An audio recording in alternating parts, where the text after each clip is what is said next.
பண்றாங்க. ஹலோ பெரியமா. அசோக், எங்க பாருக்க? ஆபீஸ்ல பெரியமா.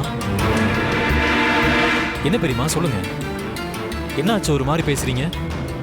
அசோக், திடீர்னு உன் பெரியப்பா நெஞ்சு வலின்னு வந்து சொல்றாரு.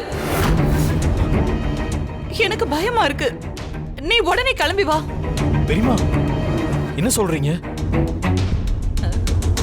உடனே நீங்க பெரியப்பா அழைச்சிட்டு ஹாஸ்பிடல் போயிடுங்க. நான் நேரா அங்க வந்துடுறேன். இல்லப்பா, நாங்கெல்லாம் கூப்பிட்டு பார்த்துட்டோம். அவர் சின்ன வலிதான், தானா சரியாயிடும்னு சொல்லி ஹாஸ்பிட்டலுக்கு வர மாட்டேங்கிறாரு. அதனாலதான் உன்னை வீட்டுக்கு வர சொல்றேன். நீ சீக்கிரம் கிளம்பி வீட்டுக்கு வாப்பா. என்ன பெரியமா பேசிட்டு இருக்கீங்க? நீங்க போனை பெரியப்பாட்ட கொடுங்க, நான் பேசுறேன். இல்ல வேணாம், நானே அவருக்கு தெரியாம தான் உனக்கு கால் பண்றேன். அவருக்கு தெரிஞ்சா என்ன திட்டுவாரு. பெரியமா, நெஞ்சு வலின்னு சொல்லிட்டு வீட்லயே இருக்கிறது நல்லது இல்ல. உடனே ஹாஸ்பிட்டல்ல அட்மிட் பண்ணிருங்க. நான் சீக்கிரமா அங்க வந்துடுறேன். எனக்கு புரியுதுப்பா, ஆனா அவர் சொன்னா கேட்க மாட்டேங்கிறாரே. அசோக், தயவு செஞ்சு நான் சொல்றது கேளு. நீ உடனே கிளம்பி வா, மத்ததெல்லாம் நேர்ல சொல்றேன். சரி, நான் உடனே வரேன்.